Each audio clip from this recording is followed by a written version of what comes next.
Welcome back, everyone. Another episode of the Brad Burns Bridges podcast. I'm Brad. And I'm Bridges. We had another week of college football in the books, another week of NFL football in the books. It is a hard time to be a Razorback fan, Brad. Um, Good news on the pick'em. Brady bounced back 4-5. I went 3-5, and our guest picker JT did not dethrone Frankie. So the total is 13 out of 20 for me and 12 out of 20 for Brad. And Frank is still our guest picker champion so far. That might change up today. We have another guest on the pod. This guy's a huge Razorback fan, huge Lions fan, Baker Mayfield fan. Last but not least, an Oklahoma Sooner fan. We thought it'd be a great time to bring him into the podcast this week with the Red River Shootout. So, without further ado, let's welcome Jackson Scott, or T, as someone knows him. So,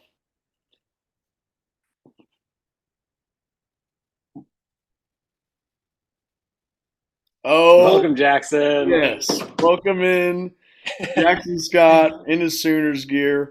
Red River week, big weekend for the man. Love the get up, T. Glad to be here. Thanks for having me, boys. Heck yeah, we're looking forward to a good episode. Let's hop right into it. Let's get down to the nitty gritty. I think last week I said that Hogs were going to bounce back, right the ship, Brad, and let's be honest here, it looked absolutely horrible. Yeah, I mean, we were all at the game, AT&T Stadium, probably our biggest rivalry. Um, just did not show up to play.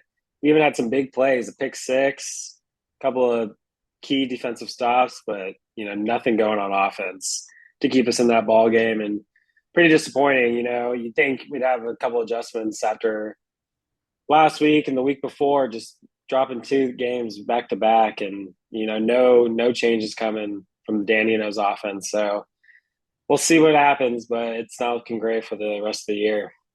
What you think, Jackson? What you see, what you think, what you maybe like, if there was anything? Yeah, another disappointing week for us. It's just really disappointing trip overall as far as the Hogs go. But yeah, not only did we just play horrible and there wasn't many positives to take from the game, but Luke has the one bright spot in our offense out for the year on the first catch of the game, just completely deflates our team, I think. And I guess the one bright spot is our defense made some plays, which I feel like our defense this year is a lot better than it was last year. I think if we had that defense last year, I think we win 8, 9 games possibly. But Yeah, I not think much to it. take away. I think you're 100% right, man. I think it comes down to offensive line from the past. If we had them and this defense, I think we're looking at a pretty stout team. Overall, pretty tough week. We'll dive more into that here in a little bit. Brad, man, watch the Hawkeyes pick up a big win against Michigan State. Downfall is they lose their starting quarterback, knee injury. He's No. I mean, you think the Hawkeyes are getting it together, the offense might pull through, and then you have a demoralizing quarterback injury. What do you think? What do you want to see going forward? They have a tank in that they're sticking in. He's like 245 pounds. He's a white KJ Jefferson. We'll see what. Toss the toss. Hell yeah! What you think? Yeah, I mean, obviously it sucks seeing Cade go down. I really liked his leadership, and he was playing okay. Like, coming from Spencer Petras last year, like, I was happy with kind of his play throughout the year. It wasn't like an explosive offense or anything like that, but we were putting up points like a lot better than last year, and that's all you can ask for. But yeah, it sucks seeing him going down. They do like the early signs of the injury, like he'll be back next year, and he still has a year left, so that'll be nice. But no, Deacon Hill played decent, won the game against Michigan State. Not a great team, but anytime you put a backup in there, you never know what's going to happen. Cooper DeJean, top 10 pick, is just saving our ass. Special teams, defense. He's asking to get in the offense. We'll see what happens, but he's definitely our most explosive player. So it'd be kind of interesting to see how we could use him. But overall, no complaints. I'm going to the game this weekend in Iowa City against Purdue. They don't look too hot, so hopefully we can get get out of there with a dub. But overall, happy with happy with the result. Yeah, we'll see. I guess T, you got anything on the Iowa Hawkeyes?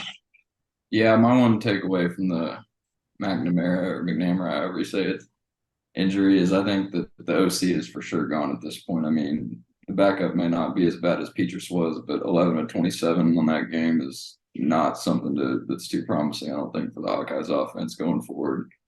I think Yeah, Ferentz's son is going to be out the door by the end of the year for sure. Yeah, I which is a agree. win. Which is a win for Iowa. Yeah, Yeah. wouldn't be the worst thing in the world. Well, let's hop on over, talk NFL football. We'll also talk about the Hawkeyes later in the pod. So, Taylor Swift makes her second appearance at a Chiefs game in 2 weeks. Man, I'm happy for Travis Kelsey, and I think Mr. that Pfizer. dude. I mean, he's putting a target on his back. There's so much attention on this thing. I mean, this has got to be hurting the team, man. Like, in my thoughts, I'm just like, man, I'm I'm indifferent on the Chiefs. I respect Mahomes and Kelsey, and I respect their greatness. But I mean, this is just a lot of attention. You're putting a target on your back. People are calling you out specifically on this. They want to make you look like an idiot in front of Taylor Swift. It's bringing a lot of fans to the NFL, which is not a bad thing. But I think as far as a team that's trying to go back to back and stay on top of the world, it's just another, block in the road distraction for a really solid team. So I don't know what you think on that, T and Brad, but it's concerning for me, man. I'll start. It's You make good points. Like, there's no way this could be a positive in terms of trying to go back to back. It is a huge distraction. I mean, you just watch the game, and I feel like we watched Taylor Swift, Ryan Reynolds, Blake Lively watch the game more than we were able to see the players actually play the game. But then again, we're 3-1, real close loss against a real good Vine team, and so I can't be too hard on the team, especially when the Bengals are 1-3 and look like absolute mess. And so I don't know. Going forward, we'll see what happens. But yeah, it's a lot of distraction. Even the NFL, I saw the NFL Twitter account. Their bio was the Chiefs are 2-0 as Swifties or Yeah. whatever. I mean, it's It's everywhere. like it's crazy. It's But everywhere. yeah, we'll see what happens. I mean, Taylor is notorious for having some nasty breakups, and so that could Woo. derail it. Um, we'll see what happens, but Dude, it's what it's if they it's quite break up and interesting she for dropped sure. a breakup album like during freaking postseason play? Like the playoffs are here, and then all this, it'd be hilarious. Travis seems like he's got a you know good head on his shoulders, but I mean that would mess with anyone. So For we'll sure. see. For sure. What you got, Jackson? Yeah, I'm kind of indifferent on the whole Swift deal. I think it's kind of cool how much attention it's brought to the NFL, I guess, and the Chiefs. But I'm not really. I don't think it's that cool. But I'm also not really a hater for all the attention that it's brought. So I'm kind of indifferent on it. But my one takeaway from the game is how well Zach Wilson played, and I Yeah. mean, kind of outplayed Mahomes a little bit. And if he can play close to that good the rest of the year, I think the Jets could be a playoff team with that defense. And Dude, absolutely, man. I thought it was so messed up what they were doing at the like post game broadcast where they were asking Yes. Oh about my health and stuff. gosh. I'm like, man, you're taking away. Zach Wilson just had like the best game of his career, threw for multiple touchdown passes, no turnovers, and you're trying to dig at this guy for losing a close game when there's bad calls that kind of lost the game for them, like referee wise. I thought it was a horrible look on that dude, and I mean, I did see that he came out and apologized for his thing, and yeah, whatever. But I mean, how do you have a job and act like that? That's tough to watch. Super awkward. Rodney Harrison, for our audience, was the guy who was talking about him bad. It was super awkward. And Chris Jones, I thought, handled himself real well, kind of deflecting kind of the negativity. Yeah, and it Um, wasn't bad. Like he did not play a bad game. It was yeah, he was trying to make headlines and shit and capitalize on a Jets loss, and it backfired on him big time he is an expatriate, so maybe that makes sense. for sure. yeah, Y'all got anything else? Yeah, for him to come out and play like that, especially after all the negativity in the media, and there's rumors about their defense going to that coach and saying we need to get someone else to come play QB. I think in that big of a spot, especially in the Swifty game, it was pretty impressive for Zach Wilson. Yeah, the whole I team agree. reacted and responded to him well. I mean, there was a clip of Mac Hollins and Desmond Ritter this weekend that was awful too. Like Desmond's going up to dap up Mac Hollins, and he gets up and gets in his face, and you could easily see that from a frustrated Jets team that have all these high hopes, and they're not acting like that. I think Aaron Rodgers being there played a factor in that as well. I think the leadership was back in the locker room. I think they could make the playoffs if they stay together. And who Yeah, knows? you're right. It definitely helps having good leadership. I think Saul is a really solid coach, and Aaron. So yeah, that makes sense. For sure. It helps. For sure. Well, let's hop over to the Lions, man. Big time win on Thursday night. Green Bay really didn't have a chance the whole game. First quarter was like 17-0, 17-3. Absolutely ran away. Don't have much to say about it. I think defense played great. Jared Goff had an early turnover, but man, David Montgomery pounded the rock. Would love to see Jameer Gibbs more involved. But overall, happy to see as a Lions fan first in the division. Hopefully, we can keep it up going forward. Yeah, one call I don't make on this game is former Hog Jerry Jacobs with a massive game. I mean, the way he left the team was kind of sad as a Hogs fan to see, but 5 tackles, 4 pass deflections, and 2 picks. Yeah. That's elite right there. And I think the Lions are, I think, one piece away on that defense, maybe at the trade deadline from being real contenders. And Who are you Yeah. thinking? Yeah. What Who do you do they think? need? Like, are you saying defensive lineman? I I think would like to lineman is see pretty good. someone to pair up with Aiden Hutchinson. How long is Gardner Johnson out? Oh, I think he's for the year, dude. I think So I wouldn't. I also wouldn't mind seeing just pick up someone in the secondary to replace him, but I think they're one piece away from being a real complete team. yeah, absolutely. I thought Jerry Jacobs had a good week, but if you look at all the grades for the defensive players through the first couple weeks, he hadn't had his best weeks. It was a bounce back game when they needed him. Hopefully, he can capitalize, keep going forward. But I do agree with you, man. I think if they can like pair someone up, whether it's a D tackle or a defensive end with Aiden Hutchinson, just to help with the pressure. I mean, I think the D line's playing great, but I don't. I think that that's one place where you can't be good enough at. So it would be really good to see. Brad, you got anything? No, I mean you guys covered everything. The only thing I'll add is I heard Jamison Williams is coming back this week. Is that Yes, true? sir. Yes, sir. That's huge. Like, Yes. just I haven't watched a ton of Lions. I've watched, here and there, but the only full start to finish was against the Chiefs. I watched, and they needed wide receiver help, and so I think that'll be huge. It's definitely to take the top off the defense. He's going to make a big difference, and he could be that one piece you guys were talking about. That maybe you don't have to give up assets at the deadline. He just makes a big enough difference.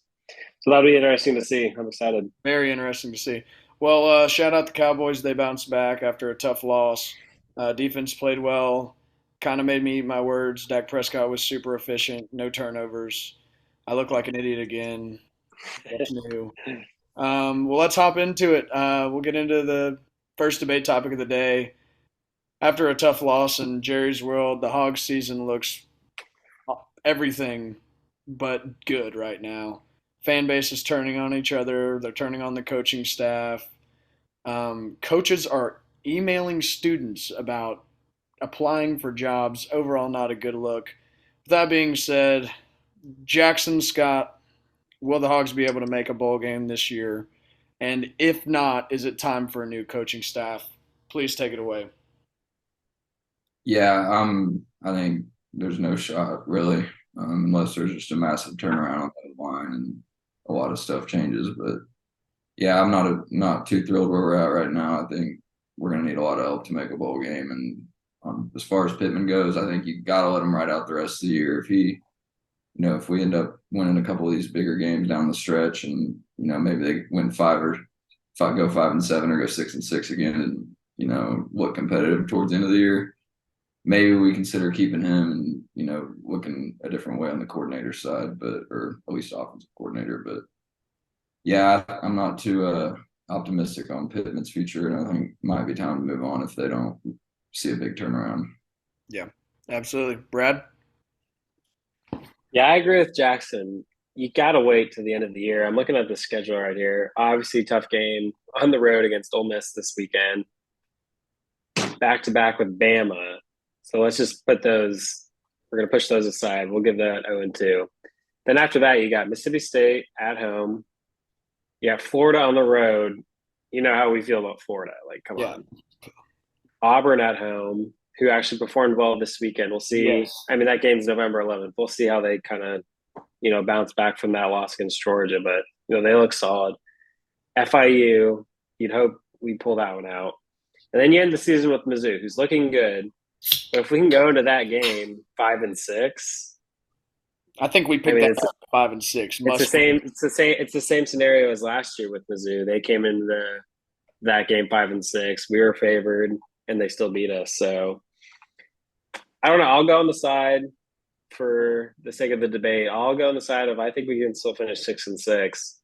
But like Jackson said, there's got to be a huge change, and that's to be determined whether that happens or not. But there's opportunity in the late half of the season, so I'm still optimistic at this point. Yeah. Well, I'm about to get real honest with you boys here. I remember watching Chad Morris football and sitting there telling myself that we should give Chad Morris another year when he got fired midseason. And You were the only one. So yeah, I know I was the only one. But everyone's jumping off. I think Pittman is a great representation of the state. I think he's a great guy. I think he's well respected. He's obviously increasing his recruits. Like we're doing better than we ever have. Although the field, like the play on the field, has not been good this year, I don't think Pittman's gone after this year. Even if he goes 5-7, 4-8, I think he's gonna get a chance to replace some coordinators because we're obviously seeing him back as O-line coach on in media, and I mean he is right. 2 years ago we had like a top 20 O-line, and we've been relatively consistent and been good the past few years. This year the pieces are not there. You're losing Ricky Stromberg, who's been an absolute, he's been up there playing center for the past couple years. So, although I think that we are not going to make a bowl game because I think we go 0-2. Auburn looked good, and I'm gonna have to see something before I say something good about us because last weekend was absolutely brutal. I do not know the last time I've felt that low. Like I didn't even care after the game was over. It was that bad. It wasn't even close. There's nothing to complain about. Like it was absolutely horrible, but I do not think Pittman's done. I think he has to replace O-line potentially, and offensive play calling is absolutely horrendous. If I know what's going to happen, then they know what's going to happen 100%. And I don't know what the hell we're doing. So, I mean, we'll see. I don't know. I'm not very. What's your record prediction? I think best case scenario right now is 5-7. I had us 9-3 at the beginning of the year, and winning the West once again look like a complete idiot. But man, I don't know. We'll see. I think 5-7 is the best it's going to get. I really just don't see us picking up two games that we're probably not supposed to win, ending the season and winning all the games that we have to win, that we are expected, including Missouri in that, which we will be at home, but we'll probably be dogs. But I mean, at least we'll be at home. It's a really tough stretch. Here's a little thing of information for y'all, but 2 years ago when we went 8-4, we lost 3 straight. Can that happen again and us bounce back? I don't know. I think we got lucky. But Jackson, what do you think about that? Yeah, my thing on Pittman, just kind of want to rebound off that is, I mean, if we shouldn't have known that we were going to be a little short on O-line talent. I mean, I think we all kind of did come into the year, but we just trusted that his coaching would fix it. And I wish we would have. I mean, it's on him, I think, to not be as aggressive in the portal to go get some guys that make that position better and deeper. And I wish we would have recruited a little better. It looks like, I mean, it's just kind of sad to see that we're not getting talent there when Yeah. we have a big year. And also, another thing is when I think about like Kirby Smart and the elite coaches, like that fire and intensity they have, and just like their locker room speeches, and like even like Dan Lanning's against Colorado, like yeah, Pittman's a great representation of like our team and all that, but he doesn't have that just like intense factor that I feel like you need to be in a top 10 team and a big conference and make a run at a title. Dude, I think that's the best point that's been brought up this whole time. I mean, you see all the Arkansas stuff and they're like pregame speeches, and yeah, I get it, like they're good, but you're totally right. Like that Dan Lanning speech when Colorado came into town, like I had goosebumps, and I'm not an Oregon fan. Like I am freaking absolutely lit up, ready to go to watch that game, and I have no dog in the fight. You know what I'm saying? Like that's crazy, and I feel like I've never gotten that, other than the Texas game, like 2 years ago or last year. Like that was the highlight of post game speeches, and it's the biggest game of his career. But I think that's a great point. Y'all got anything else? Yeah, I mean, I actually saw some videos on Twitter today about how he was getting on some players' asses at practice. And so I think he's acknowledging that too. I mean, you can't be everyone's best friend in the locker room. Sometimes they need a little push, and this team obviously needs a little, jump start. And so I think Jackson's nailing the nail on the head right here with that point. We need a little more intensity. I thought that was badass. Well, let's switch it over. Coach Prime is our next topic. You've got your Dion shades on, T. Man, we saw a tough week a couple weeks ago with Colorado. It's all the sports still talking about. They're blown out by Oregon, but USC 6 point game. Is Colorado for real, or is this more on USC, its defense and not making adjustments and looking bad for the second straight year? I'll start. I think USC is for real.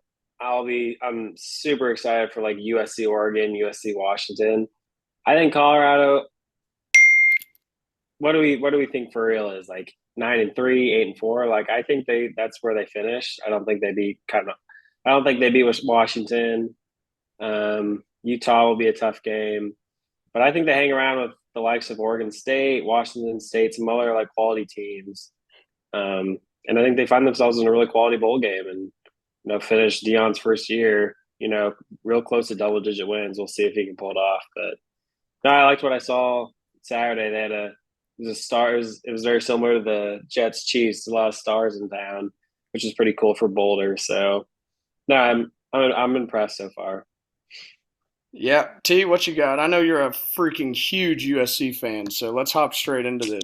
Give us some reaction, man. Like when we say USC, does it get you fired up, piss you off a little bit? Yeah, so I completely disagree with Brad here, to be honest. Like, I think if you call a real team 6-6, making a bowl game in a tough conference like the Pac-12 is this year, then maybe. As far as top 25 approaching 10 wins, I think there's no way. The schedule's too tough. I think they may pull one off against Oregon State or Washington State, but I think those two teams are probably better than them, to be honest. And I think Utah's a tough game for them. I think they win 6, 7 games max. As far as their performance this weekend, I think a lot of that is on Alex Grinch. I mean, this guy's been a defensive coordinator at OU, then he follows Lincoln Riley to USC, and he's just been horrible everywhere he's at. I mean, I can't think of one good season he's had, and he still has a primetime job, which I just don't understand. And I mean, giving up 41 points to Colorado isn't. If you're a top five, title contender team, that should not happen. That's just like none of those, like Georgia, none of those elite teams are going to let Colorado drop 41 on them. So I think a lot of this, it says a lot about USC. I mean, I don't think they're a decent team. Their offense is electric for sure, but they're not a top five team, I don't think. And I think Oregon probably runs the table on them, or Washington. Yeah, I couldn't agree with you more, Jackson. I I respect Shadur Sanders, and I think it's incredible the start of the season that they've had, man. But it comes down to USC, their kryptonite last year. defense. They stick with their coordinator. They look shitty again. That's as blunt as it gets. They look terrible. And I sit here and I look at a Pac-12 team and I'm like, yeah, whatever, man. Like your offense is great. Go up against Georgia where you can't score 42 points a game and see what happens. Like I think USC needs to figure it out. They recruiting is not hard out there.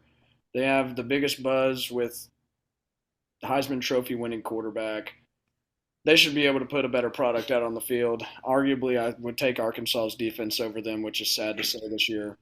But I think it comes down to Sanders played a good game. I think they're doing the most with the talent that they have because their offensive line is not good. But 41 points, man, they like this team barely. I don't even know if they did they score 13 against Oregon or 10. 6. Six. Like they didn't even reach double digits against Oregon. I think it's a horrible look for USC. Credit Sanders for putting points on the board, and he obviously made some throws and has a lot of talent. But I think it reflects straight to USC's defense. And how are they supposed to contend with national championship hopes, giving up 41 to Chicago is kind of or not Chicago, um, The Colorado. Bears, yeah. The Bears, baby. I Um, will add, I think it was a big deal for them to play at home.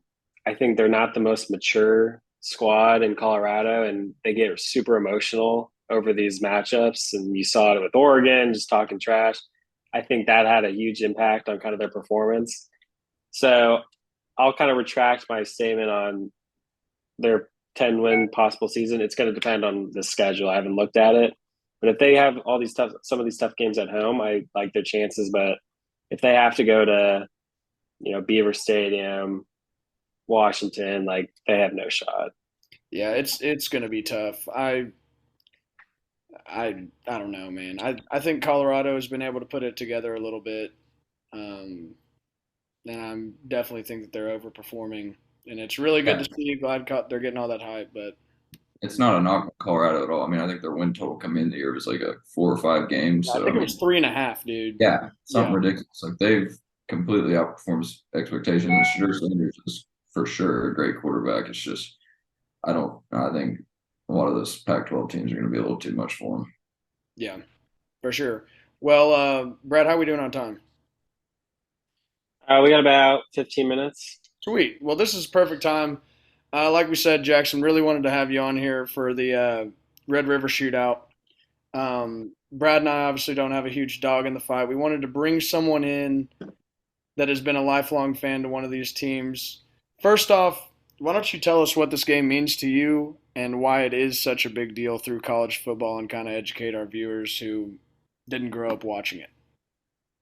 I mean, I would just say it's like A&M Arkansas on steroids. I mean, every OU kid goes down to Dallas. It's just a mass. I mean, they get in fights. Like the tensions are just insane between the students there, and it's just an electric atmosphere. 11 a.m. kickoff, which kind of sucks, but it's just the tradition of the Cotton Bowl. They got the Texas State Fair right next door. It's just an electric atmosphere, and man, this like rivalry goes way back. And in my early days, I remember the McCoy Bradford era, and that was just they were both great teams. It was just a dogfight every year.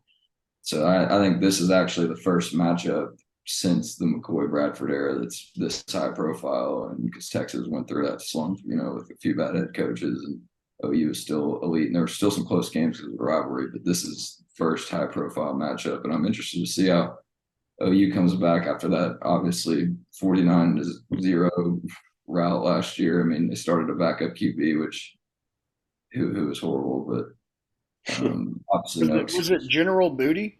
It was Davis Beville, who I think is the third or fourth string, probably the fourth string, I think, now on the roster. So, I mean, they didn't have much of a chance from the get go, and both teams are a lot better than they were last year. I can't wait for this matchup. I think it's going to be an absolute dogfight.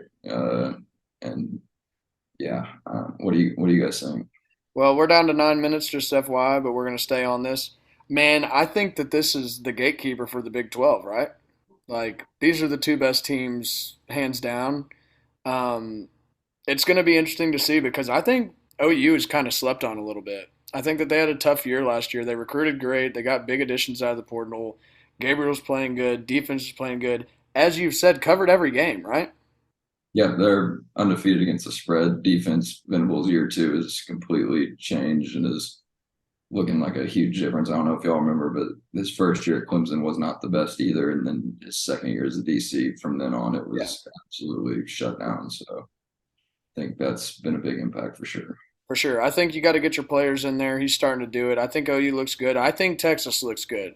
So I mean, we'll get to our predictions here, but here later. But what you think, Brad? Yeah, I've always been a big fan of the Oklahoma program. Love Bob Stoops, love Lincoln Riley, and I love Venables. I think he's building something cool down there. Yeah, super excited for the game. Don't know too much about kind of the personnel on either side, but I've watched a little from both squads, and they both look really good. I think it is funny in the last year of their Big 12 partnership, they're these two are pretty much the clear front runners in the conference, and I'm crossing my fingers that this is going to be a matchup in AT&T Stadium for the championship. I think it'd just be funny as a farewell to the Big 12 conference as they head to the Yeah, SEC. I think that's awesome as well. I want to kind of piggyback on what Jackson was saying. I think I grew up and I think LSU and Ole Miss are some of our biggest rivals, but you don't see anything like OU Texas or like a Ohio State Michigan game. Like what I'm referring to is I was talking to people that are Texas fans, and I'm like, man, Arkansas, talking about our rivalry, and they're like, man, yeah, it is kind of a rivalry, but it is no OU Texas. Like everyone talks about that shit all the time, and everything else is in the back of their head. So it's going to be really interesting to see. I think it's going to be an awesome addition to the SEC just because that rivalry will be able to stay there, obviously.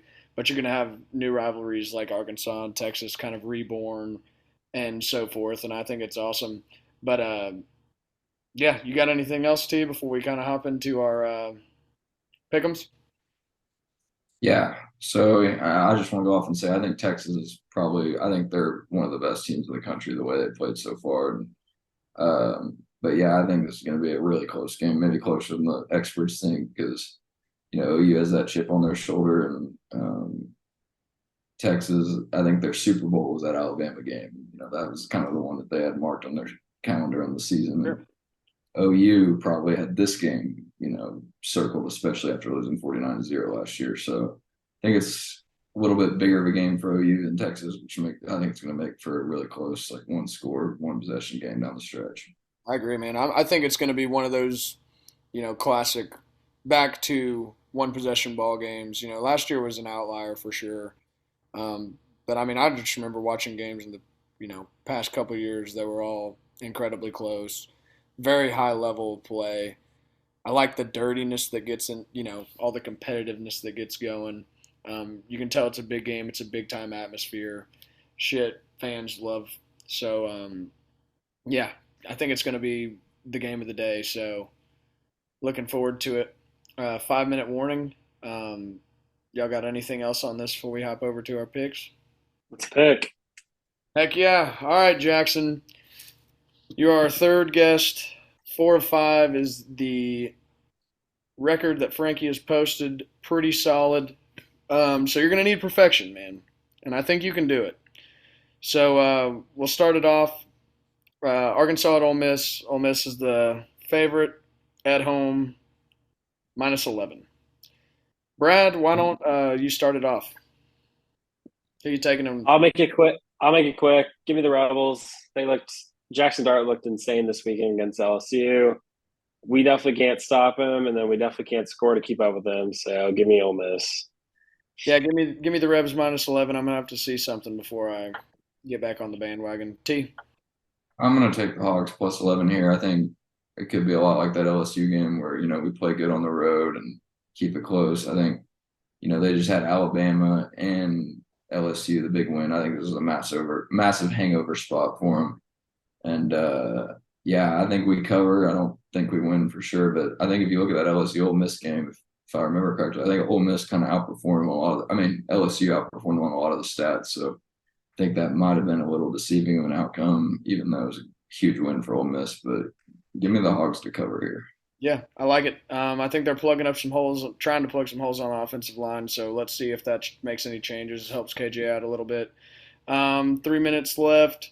LSU at Missouri. LSU's favored by 6.5 as the lower seeded team in the CFP, which is kind of crazy, but I'll take this one, man. I think LSU's defense has been really rough. Brady Cook's a little banged up.